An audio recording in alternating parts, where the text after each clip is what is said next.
चाहिँ मेरो बर्थडे छ। यो भिडियो चाहिँ भविष्यको लागि बनाउन खोजेको। 2084 1 महिना 7 गतेको राजको रिप्लेको लागि मैले यो भिडियो बनाएको। मेरो सपना भनेको कन्टेन्ट क्रिएटरमा क्रिएसनमा अगाडि बढ्ने हो। अलि ट्राभल भ्लग गर्ने चाहिँ ममा लगभग भूतै चढिसकेको छ भनौँ। प्रगति त्यस्तो त देखिरहेको छैन। अलि लाज पनि लाग्छ मलाई भिडियो बनाउँदाखेरि।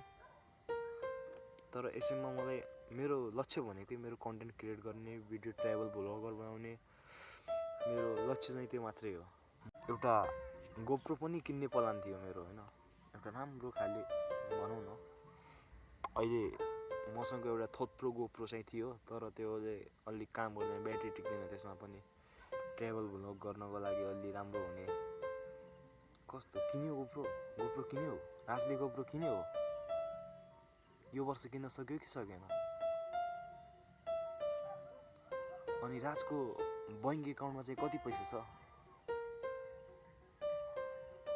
अहिले चाहिँ मेरो त 6700 त्यति नै छ, 6700 सम्म छ। लगभग 6700 मेरो बैंक एकाउन्टमा। त्यो पनि म्यादीको जागिर भर्खरै म्यादीको जागिर खाएर आएको थिएँ। बचेको भनेको 6700 सम्म। घरको लागि कति पैसा जम्मा गरेर आज घर बनाउनु थियो नि। एउटा राम्रो भन्दा पनि सानो राम्रो घर बनाउनु पर्ने थियो। कति पैसा जम्मा भयो राज? ट्राभल भ्लगमा कति भयो? फेसबुक मोनेटाइज भयो?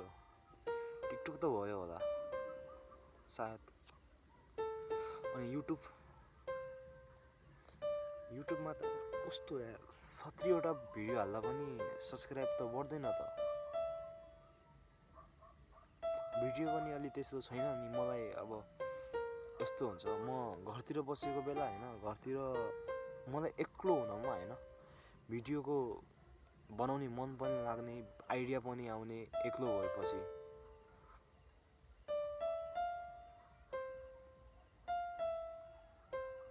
त्यही कारणले गर्दाखेरि म एक्लो हिँड्न चाहन्छु कि म कहिले पनि। एक्लो हिँडेपछि भिडियो बनाउने मन लाग्छ, भिडियो आइडिया आउँछ कन्टेन्ट क्रिएट गर्ने कसरी भनेर। अनि रात यो 83 सालमा कता घुम्न सक्यो रात? कता ट्राभल भयो, के कुरा नयाँ देख्यो? बडी बनाउनको लागि यो वर्ष सोचिरहेको छौँ हैन राज। 2083 1 महिना 7 गते। अनि 84 मा यसको रिप्ले चाहिँ हैन, मेरो राजले रिप्ले चाहिँ 84 1 महिना 7 गते दिनेछ। आज चाहिँ मेरो बर्थडे।